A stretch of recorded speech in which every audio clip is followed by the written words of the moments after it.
In today's video, I'm going to teach you how to create a lead nurturing workflow in HubSpot. Whether you're looking to streamline your lead management process or simply optimize your communication strategies, setting up a lead nurturing workflow can be incredibly beneficial. So, let's dive right in and walk you through the entire process, step by step. To begin, open your web browser and navigate to the HubSpot website. Once you're on the home page, take a glance at the top right corner and you'll see the login option. Click on it.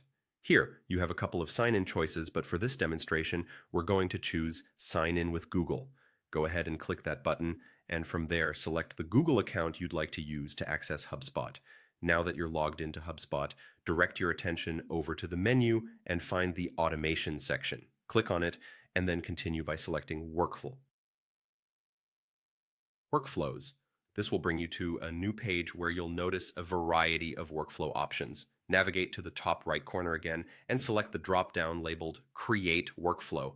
When you click on that drop-down, you'll see the option for From Template. Select it to proceed. On the next screen, you'll see a left panel with several tabs. For our purpose, we want to focus on the Nurture Relationships tab. Click on that, and this will present you with templates specifically designed for nurturing leads. Go ahead and choose the popular template as an example. It's a flexible choice that can serve many common needs. Once you've selected the template, click on Use Template. This action will allow you to start customizing the workflow.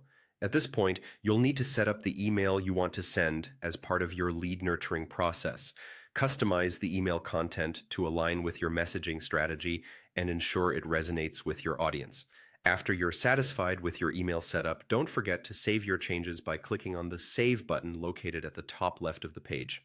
It's easy to overlook this step, but it is crucial to prevent any loss of your hard work. With your email ready to go, shift your focus to the top right corner and click on Review and Publish.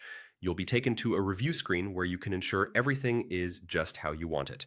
If you're confident in your setup, proceed by clicking Skip to Turn On. This takes you to the final step where you'll officially activate your workflow. Click on Turn On Workflow, and there you have it. Your lead nurturing workflow is now live and working for you. Thus, by following these steps, you'll have successfully set up a lead nurturing workflow in HubSpot, which can significantly improve your engagement strategy and help you manage leads more effectively. We hope you found this tutorial helpful. Thank you for watching, and be sure to tune in for more useful tips and guides.